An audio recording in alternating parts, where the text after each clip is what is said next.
It is the Zontes 150X. Ang dami pong excited dito sa scooter na ito. Nabalitaan po namin ito dun dumalo tayo dun sa Zontes factory nila. This is about a year and a half ago, I believe, and there was already talks about this particular scooter. Currently, #1 po ito sa premium scooter segment sa China. Sa mid-sized bike segment naman sa Thailand, #1 naman ang Zontes doon. So, maraming ginagawang tama ang Zontes in that aspect. So, ano ba yung first na kakaiba dito sa scooter na ito? You're talking about an all-aluminum frame. Okay, all aluminum frame po tayo. Of course, ano ba yung advantage ng aluminum? Magaang siya, sturdy, matibay, and hindi siya kinakalawang. So, doon pa lang premium na agad siya. There is a reason why hindi lahat ng manufacturers gumagamit ng aluminum frame ng ganun-ganun na lang kasi nga medyo may kamahalan siyang gawin. Pero again, China, the company found a way to keep it reasonable at the same time, binibigyan tayo ng mga ganito. Apart from that, dual channel ABS tayo. Meron kang traction control dito sa motor na ito. You're talking about a TFT display. It is packed. That's why yung value for money na Zontes, when you're talking about the 150X, talagang mapapaisip ka talaga di ba? And sa lakas pa lang, I mean, of course, ano ba yung pinaglalaroan ng scooter nito? You're talking about your NMAXes, your Aerox, yung mga click natin dyan. All of these scooters sa 150 segment. Ang horsepower nito already nasa 17 horsepower. So, it's about 2 HP more powerful than your other scooters out there. Makikita nyo naman sa alis niya di ba? Yung acceleration natin dito, sobrang happy ako sa acceleration nito.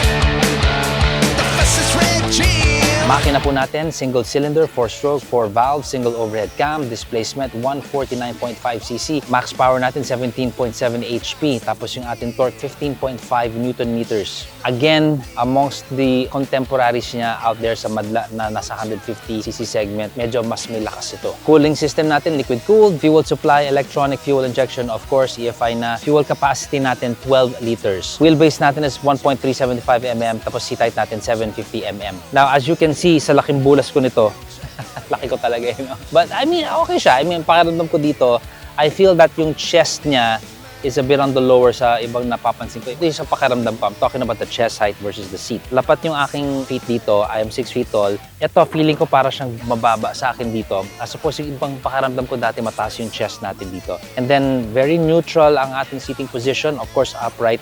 At mas malapit sa akin yung handlebar. Yung iba kasi medyo ganyan yung pakiramdam. Ito nandito. So, napaka-komportable niya. At pag malapit siya dito, yung aking handling when I'm turning, it's very, very easy to manipulate. Napakasaya niya sa kantuhan and I'm really happy with how it's handling really well. In terms of gulay board, wala tayong gulay board. And if you look at my knees, hindi naman siya tumatama. It's pretty much open in that aspect. So, okay siya.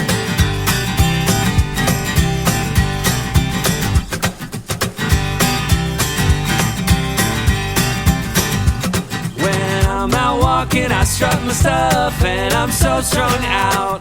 I'm high as a kite, I just might stop to check you out. Let me go on. So yan, sa haba ng legs ko, wala akong tama. Tuhod ko is just fine. It's okay. So sa atin, quality dito sa detail, sa buttons, sa grip, okay naman siya. I've seen more premium of course, pero sa akin hindi ito masyadong highlight This is a bit on the brighter red as opposed yung mga ibang dark maroon. I would have preferred, alam mo yung mga dark maroon na switches, napaka-elegante tingnan. This is okay. The grips, I would probably change these alongside with the mirrors. There are just maraming mga gandang aftermarket na mirrors na okay lagay dito. Handlebar is fine. Yeah, all of these are pretty much okay. Simple lang, di ba? Pero dun sa mga importante, kunyari ito, TFT display. Let's fire it up. Press this button here. At ito yung ating intro. Yung click na yun, yung lock ng handlebars, ayan. Diba? It's simple, pero yung quality okay. Straight up, under agad. Not much animation, straight to the point siya. So, to manipulate that, basically, ito naman yung controls natin sa kaliwa. I'm gonna show you also yung kanyang keyless. Ito Elegant 2, straight up. Ngayon ako nakakita ng gantong keyless na gantong style. Just put it in your pocket. Tas andar. So very, very convenient, diba? Ito yung mga ginagawa ng mga ibang brands na galing China na, diba, binubusog nila ng mga kung ano-ano na nakakatuwa. Value for money talaga. Ang ating compartment, so you have one on the left and just for our reference, wala akong dalang tsinelas ngayon kasi basa ang sahig. Ayan ang ating S26 na Samsung. Kasya naman. And then on the right side, Symmetrical siya, same. So, okay ako sa ganyan. Kung ano meron sa kaliwa, meron din sa kanan. Tansya ko, mga ilang saging kaso dyan, mga 10 saging kaso dyan. Para dun sa mga kailangan mag-charge ng gadgets, we have a USB port there, Type-C. Okay ako dito kasi talagang tinago nila. Pag yan nabasa pa, ewan ko na. I mean, it's really deep down in there and I like it. Nakatago siya. In fact, you can charge it there. Yung gadget mo, pwede po ipasok dito, hindi yung nakalawit at nakalabas. Although yung mga iba, nakalabas yung wire dito, isisingit nila palabas para nakalagay lang dito yung gadget mo. Pero at least yung wire mo, papasok dito sa charging port kung saan galing yung kuryente, safe ka kasi tagong-tago. Good job, Zontes! Okay, tignan naman natin ang ating U-Box. To open your seat, ito yung ating button. Press it, you'll hear a click. And tcha-jang! Ang laki nito ah. Oh my God, dalawang helmet agad. So let's try it. Let's put a full face helmet in here. We have a vintage helmet na ilalagay natin dyan. Kasyang-kasya, no problem. And then our half face. Sisiw oh. Let's try the full face here sa front. Kasyang-kasya. So with this design na full face, kasya tayo. So this is huge. Again, para sa mga chuma-chop-chop na legs. Oh my gosh, hanggang singit ko to. Oh. Di naman medyo upper body. That's a lot. That's a lot of leg room. Leg room. Gets nyo? Leg room? Yan yung leg room. You can fit a lot of stuff in here. So if you are into deliveries, marami kang gustong kagahan, ayaw mo lagyan dito ng box sa likod kasi honestly, boxes can throw off the balance of your motor. Gusto nyo dito para center. Daming kasya dito. Ang daming kasya dito. Ilang saging kasya dito kaya? Kung ganito kalaki saging, tansya ko mga 70 na saging kasya dito. Daming kasya. Ito yung mga hinahanap ko parati sa U-Box. Meron tayong pilot light, diba? Para sa paggabi, hindi mahirap paghalungkot ng gamit. Pilot light, good job. Okay rin ako dito na talagang bukas na bukas siya. Yung iba kasi hanggang ganyan lang eh. Diba, hirap pumasok. Ito bukas na bukas. When you gotta get in there, dito tama yung elbow. Nice and open para access ka talaga.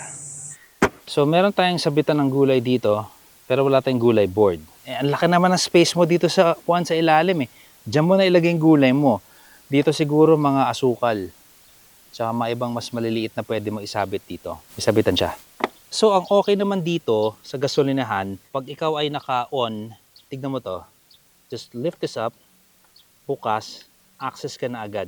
Walang tanggalan, walang tornilyo, walang additional lock. If you are on the on position, may access ka kagad sa gasolinahan.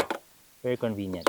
Another thing that I have noticed is how this is also streamlined yung ating windscreen. Maliit siya, slick lang siya. So I feel pag may aftermarket dito na mas malaki, parang okay din. Although sporty naman siya eh. Pasok naman siya dun sa look ng bike natin. But I feel like kung gusto mo talagang more wind deflection, aftermarket na mas mahaba nito. Or sana si Zontes magkaroon ng variant na may mas malaki, di ba? Let's take a listen.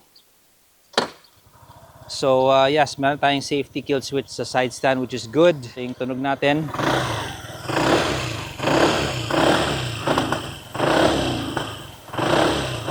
Ayaw lang tumuloy dahil naka-engage yung ating traction control. So ang ating ilaw, this is our day running light. Meron tayong X na nakikita dito. And we can turn on the light kung baka hindi siya naka-on kagad kasi meron ka ng day running light, di ba?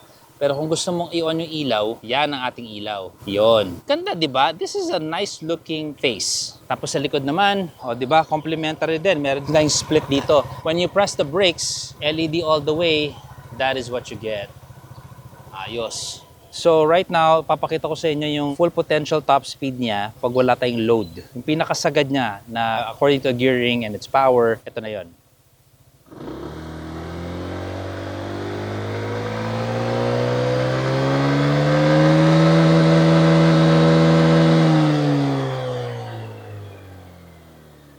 So para sa gulong natin, naka-CST tayo sa harap, 14s, sa likod naman 13s yung ating gulong. As you can see nga, yun nga, naka-ABS tayo harap-likod, which is just great. Good job, Zontes dyan. Okay din dito, meron kang provision for a dashcam. Kung kailangan mo ng sabitan, I would use that for a dashcam. Just push this out there, tapos pwede mo i-reroute yung wiring mo.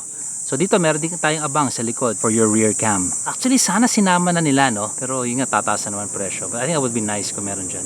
Tapos eto pa, si Bugoy, may nakitang okay na hack dito. So sa init ng panahon, gusto magbaon ng tubig, gusto mo easy access. O, di ba? Dalawa pa. Oh. O yan, no? Traffic, inom-inom. Parang init. Pwede mo lagyan ng mga easy access stuff dyan eh. The Zontes 150X is currently the #1 premium scooter in China. Understandably so, nang dahil nga sa teknolohiya nila sa forward-thinking design and particularly this aluminum frame, which in automatics is a first in the industry. Yung SRP niya ay nasa 169,000 pesos pero sa cash meron silang special promo na 149,000 pesos. So it's 20,000 pesos cheaper. While yes, may mga mas mura na scoots out there pero ang hirap makakita ng nasa ganyang halaga na ganito kabusog sa specs na sporty scoot na may aluminum frame. Siga tong 150X at tuloy-tuloy ang Zontes sa pag-ukit ng tatak nila dito sa Pinas. Sir Sakpo for Makina Moto Features. Ciao! You acting on your best behavior.